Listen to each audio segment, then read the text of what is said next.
back again with another training session. Today's training session is just going to be how to be a better closer. Real easy checklist. Basically, it's for full accountability. So if you're struggling with your close rate, your self-education, and all of those things, you're just not getting the job done, you need to look in the mirror and start addressing what you're not doing. Like, there's always things that you can do more of, but the most important thing is, like, what am I not doing to get myself the result that I want? So let's get into it. Cool. So initially, I just want you to rate yourself, and I've put a full doc. And if you watch this and you want the full doc, I can send it to you, but just DM me or message in the comments and I'll fire it over. But initially, it's rate yourself 1 through 10. And to be honest, I might as well rate myself as we do it so you can actually see that I actually use this sort of thing. So number 1, how much self-education do you do? So for me, I know that self-education comes in the form of podcasts. I review calls. I watch sales movies. And then there's loads of other shit that I do as well. But like for me, podcasts, reviewing calls, and just fucking living and breathing sales, I'm basically doing so much self-education. It's a joke. Whether I'm using ChatGPT, I'm recording these videos, I'm fucking training the community, all it's doing is leveling me up. And as you would already know, my biggest thing is just like accountability and fucking self-acceptance in what you're doing to get the outcome that you want. How much team education is there? So this is a big one, especially if you have a sales team. So if you're a sales manager or an SDR manager, or even if you're just in a sales team, it's like, how much team education is there like going on? Most places I've worked,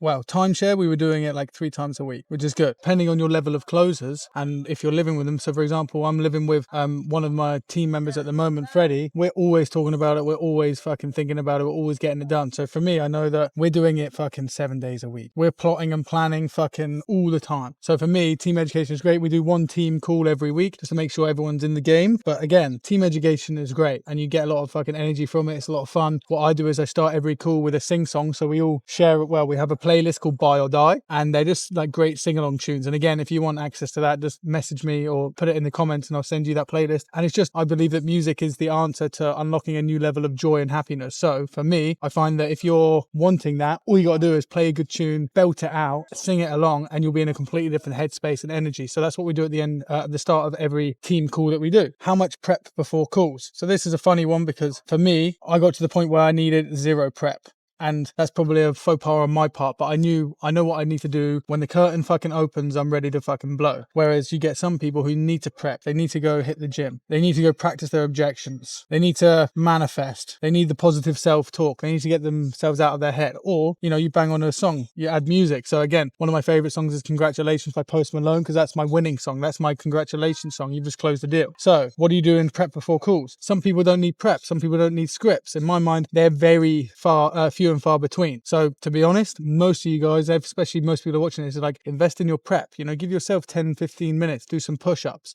listen to some music, listen to some fucking closing calls, listen to something that's going to get you in the fucking buy or die mentality, because that's really what it is. If you don't sell, you've been sold to. And if you link whatever you want, so what I've said to my guys is like, what do you want? One of my guys wants to take his whole family to a chalet in France in the winter, and one of his family members who is really close to is his nephew. And I said, okay, cool. So if someone comes off the call they didn't buy, they've taken food out of your nephew's mouth. And I know it's a loose link, but you need to have that emotional attachment to where you're going and like really have the buy-in for yourself to get the job done. How seriously are you taking this? This is a big one for me because I don't expect everyone to be as serious as I am, like nowhere near, because it's my business and my life, and everything else in between is like, they shouldn't care as much as me. But if you want to get what you want, whether you want to build a personal brand, you want to build a business, you want to, build a house, you want to, whatever you want to do, this is the vehicle that's going to get you there. This is going to give you the money to buy back your time to build what you want. This probably isn't the end goal for most people. And that's why I ask, how seriously are you taking this? And if you're not taking it seriously, then you need to focus more on your goals and what you want, because most salespeople have big goals, big dreams, big aspirations. And if you don't, then maybe sales isn't the job for you, because it's hard. It's not the easy route, it's the hard route. So how seriously are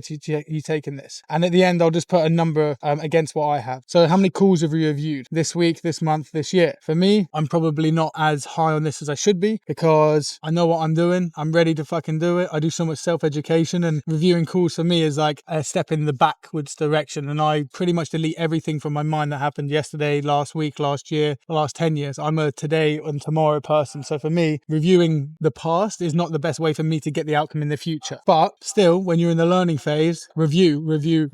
Cool. How many sales books, mindset books have you read this year? So for me, these are key. So there's loads of books you can read. You can read Think and Grow Rich. What other good books are there? Sell or Be Sold, 10X Rule, fucking Hormozi's book, Fanatical Prospecting, Jeb Blunt. Like, there's so many sales books. I'm more into business books at the moment, to be honest, or James Bond is what I like to read if I'm having some downtime. But for me, business books are a little bit better. I like Patrick Bet-David. His book, 5 Moves, is good. Bill Perkins, Die With Zero, is also good. There's tons. There's so many fucking self-development books, you know, gap selling, all this shit. So just focus on a few, read it cover to cover, and fucking get the job done. Pitch Anything is also a great book. Bum, bum, bum. How many sales business mindset podcasts have you listened to? Again, self-education. There, I listen to Iced Coffee Hour, Joe Rogan, Patrick Bet-David, PBD podcast, Modern Wisdom, CEO, Diary of a CEO. So, you know, business, some of it is comedy, some of it is more relaxed, but it's usually business, finance, and those sorts of things. Less so sales, because most sales guys at the moment are fucking boring as fuck. But everyone is a business owner, is in sales. So that's why I listen to business owners. How many sales business mindset films / TV show have you watched recently? So for me, what I get a lot of kick out of is old films. I get it for style a lot of the time, but also old films that have great quotes. I got a quote the other day from a TV show called Queen of the South. And there's this guy called El Limpiador, which is the cleaner, I believe, in Spanish. And he's the guy who fucking kills people. And what he said was, fear is an unreliable mistress. And what he means by this is fear is an unreliable mistress because the further you move away from the fear, the less it becomes an issue. And then one day you think that it's not there, but it's still there. So in sales, you can use that as a reference because when people are going to buy stuff, they're going to feel this fear and it's your job to help them move through it. And once you move through it, you're fine. And you can just use those quotes. You can pick them apart. Like my phone is full of quotes. I have quotes literally fucking full in my notes that I started in 2019. So 6 years ago, the first one I put in was better than no man, just more productive. And that was one of my own. And I put who said the quote, what year it was, and maybe a little reference if I need to remember. But for me, a lot of quotes come from old films. A lot of style influences come from old films. A lot of like my hairstyle probably came from Saved by the Bell. You know, that's what I like. So for me, old films are great. Old quotes, Godfather, Scarface. I like mob stuff. I like mafia. I like cartel. Anything sort of crime based because if you think about it, the criminal empire is the most lucrative in the world and it's also illegal. So it's like, how smart do you have to be to build a fucking drug empire compared to just building a normal business? You've got a whole nother layer of bullshit that you've got to think about. So I find a lot of inspiration in them. There's a lot of good quotes. Also, you can see how people do business in different ways and how business is a, you know, wild west world. It's like, there's no rules. You make your own. How many of my calls have you listened to? This is a personal one for my team. In the community, I have maybe like 25, 30 calls in there at the moment. Most of them I've closed. Some of them I haven't because you can see both sides. But if you listen to mine, I have a very set style. I'm very like nice, but I push back a lot. And to be honest, I push back a lot because I need to make sure that people know that I am the authority and that I'm not to be fucked with, to be honest. Like I had a call the other day and I sat in objections for like an hour. Fred was closing the deal and couldn't get it closed, so I hopped on and I just sat there for an hour just handling his objections. He didn't end up buying in the end. Too scared. Wasn't ready to make the move. And in the end I was like, you know what? You're just not ready. Come find us when you are ready. But what I know that is by listening to other people's calls, you listen to my calls, Bill Welsh's, Matt Ryder's, you listen to Fred's, you listen to so many people's calls, you just take a little bit of information and a little bit of wisdom and then you pattern that into your own. You become your own entity, you become your own style. That's how you become a GOAT closer, not by copying people, but by taking what you like. How much of the Cowboy course have you been through? Well, I wrote it, so and filmed it, so 100%. But again, this is for my community members, like how much of the course have you actually been through? You haven't been through all of it, then you're kind of setting yourself up for failure. I'm not going to say that everything in there is going to be perfect and like perfectly aligned with everyone, but the information is there. That's 7 years, and that's honestly, it's not scratching the surface because it is quite deep and quite intense. There's a lot in there, but it's like, it's there to be used and abused. I'm trying to fucking fast track your life, your mind, your knowledge, your expertise in a series of videos that's going to help you. So go through the fucking course. Next up, do you play your sales songs before and after? This is a big one. This goes into the prep. So again, mine is Congratulations by Post Malone. I play it every time I close a deal personally, like without doubt. And if I'm having a rough day and I'm having a bad day, I play it because I know it makes me feel like that, because the fucking the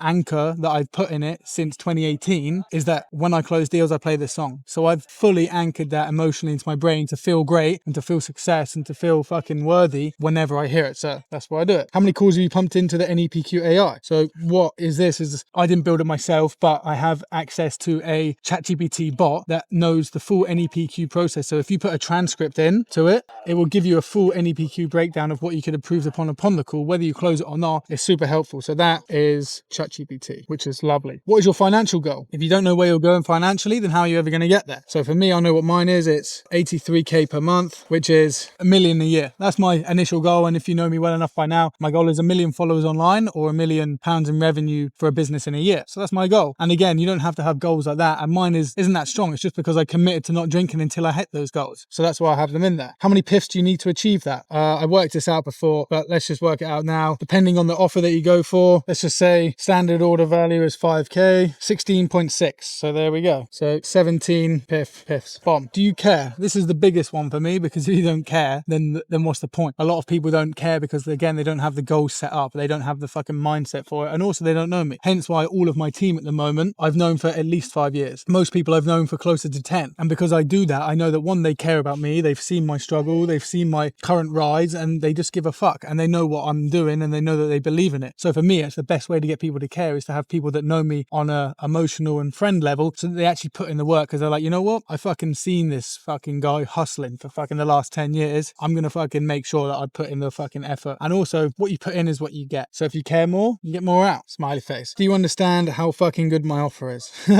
This one's funny. So what you'll find on a lot of offers, I do, yeah. I think my iPad's getting a bit hot, so I'm going to drop it down here. So realistically, when you look at a lot of these offers, and I've been on lots of offers, and the marketing just isn't great. Whereas if you look at my offer, and if you're a closer or a setter in my team, I don't give a fuck if someone buys or not. I don't need your money. I need a good mindset and someone who's willing to put in the fucking graft, because it's a hard road and it can be a lonely road. And that's why the community is so powerful, is because you're surrounded by people who actually fucking want it. And if you look at your own circle right now and think, how many of these people are fucking hustling? How many of these people actually want similar goals to me? It's probably very few. So that's why having a community is so key, because then you can actually be around people that are fucking getting after it. There's high accountability and you're not going to get let off the hook. I spoke to a guy the other day, and his sales trainer, when his life got tough and he had lots of personal shit going on, his sales trainer let him, like, you know, deal with it on his own. I was like, that's fucking unacceptable in my mind. Like, if you're part of my community and you're having a fucking tough day, I'm going to call you. I don't fucking just call people out the blue for no fucking reason. Like, I'm going to call you and make sure you're good, because I know that when you fucking need the help, I'm not going to let you go. I'm going to bring you in closer, because that's what you need. You need the support, you need the help, and you need the accountability. And when I fucking heard that, I was like, brother, I don't give a fuck if you buy it or not. I'm going to sit and fucking hand you objections for an hour for some good practice, and just to show Freddie how fucking good I am at it. Would have been better if I closed, but que sera, can't win them all. But my main thing was like, why would you ever fucking invest in someone that actually doesn't care about you getting the outcome that you want? I care probably too much about people getting the outcome that they want. Maybe it'll be to my demise, but I don't think so, because I want people to give me fucking great testimonials, and we've already got fucking tons of them anyway, so it doesn't matter. But I want people to come in that think we fucking care, because I do care. I care a lot. I'm very fucking invested. I want people to fucking succeed, because the more people that succeed, a rising tide raises all boats, and I want to fucking be a part of it. Cool. Do you know how aware most people are? And this is why I say about how good the offer is because I'm fucking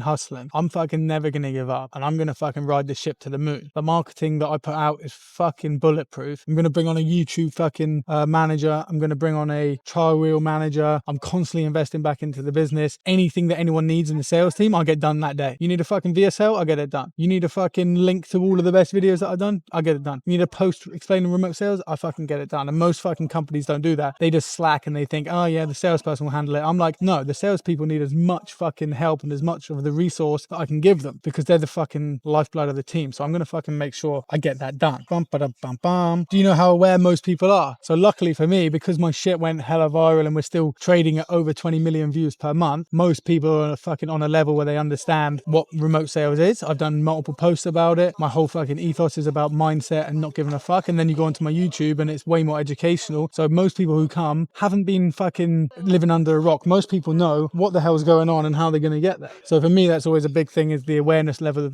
the customer and the prospect is like, are they problem unaware? Are they problem aware? Are they solution aware? No, solution unaware. And are they solution aware? And then we're just moving them through that process. And for me, most people are problem aware. Even if they're problem unaware, like they probably won't even book in. But if they're problem unaware, then I'll do a video about how fucking their life sucks. But most people know that their life isn't what they want it to be. So they're problem aware. Making them solution aware, making them like highlighting that remote sales is an actual thing that they can get into is huge. Bomb. So we do that. Then after that, it really pops into, I guess the main thing is, solution awareness.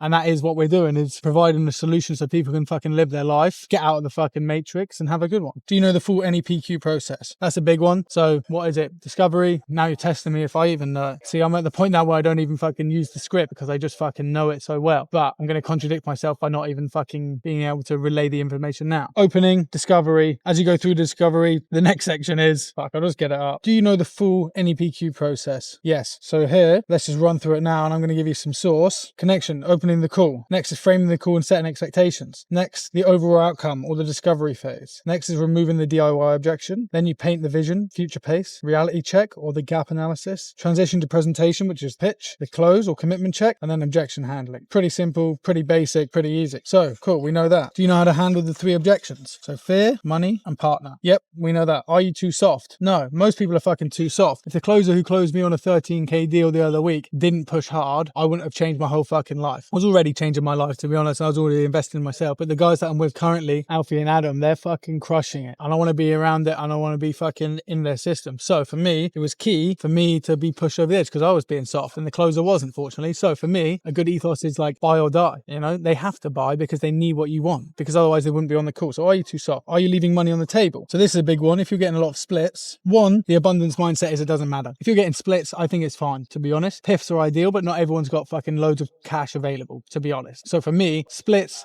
they get the job done, and then you set up a payment plan afterwards. We're not going anywhere. You're not going anywhere. You're going to make that money back anyway. Fuck it. Split is fuck. If you're taking less than a split, you're leaving money on the table. Do you want to be here? So when you're on an offer, ask yourself, do I want to be here? Because if you don't, then you're fucking in the wrong place. Are you giving 100%? Again, if you're not, then you need to fuck off and find something else. Cool. Are you acting like the way your future self would respect? So if you are, perfect. If you're not, then you need to go back and fucking have a look at some of these other elements of what I've written down, because if you're not acting like your future self would respect, then like you're in the wrong place. And then finally, are you thinking the future way? Are you thinking the way your future self would respect? Because what you consume is what you think about is what you become. So if you're having bad thoughts, if you're having self-sabotage thoughts or negative thoughts or like cutting people down, like there's no space for a crabs in a bucket mentality. No tall fucking poppy syndrome here. So if you're doing that, it's a yes or a no. You need to again go and reevaluate your life and come back when you're feeling better. Next is evaluate your weaknesses. What are you poor at? What can you offload? What can you delegate? What can you get better at? If you don't know these, then you need to do some more introspection. What is your close rate? This is,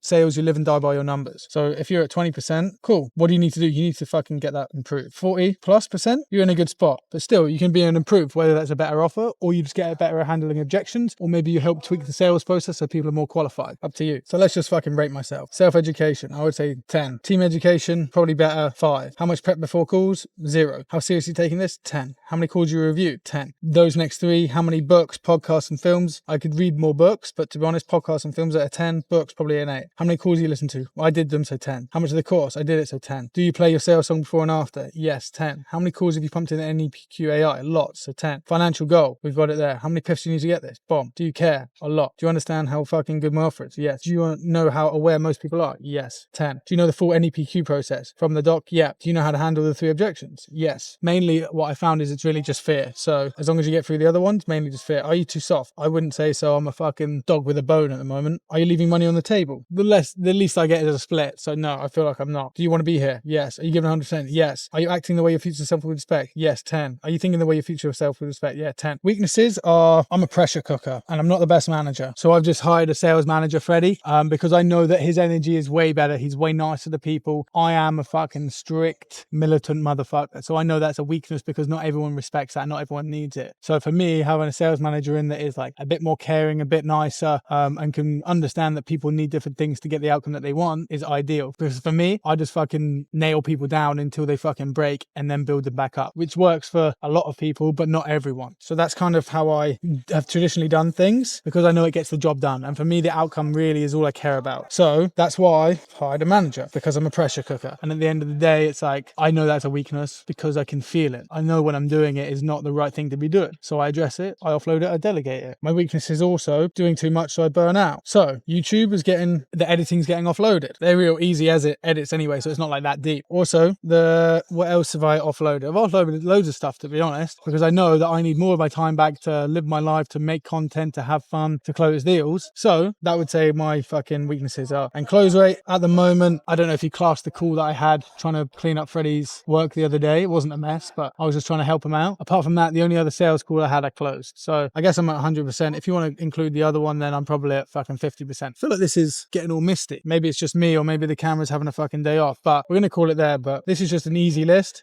Like I said, if you want to have a look at the doc, I can send you the doc. If you want the buy or die sales singing playlist, let me know. And apart from that, if you want to join Cowboy Closers, you know where to find us. Basically, we take you from wherever you are, whether you're in hospitality, you're in a trade, you're fucking already in sales. Number one, we get you a remote sales role like ASAP. Then we train you to become a fucking gun closer, because getting the role is easy, closing is hard. Then we fucking rewire your mindset. Then we help you build a personal brand so you can fucking be your own boss. It's fucking simple. And if you're still here, subscribe. Love you lots. Bye for now. Ciao, ciao.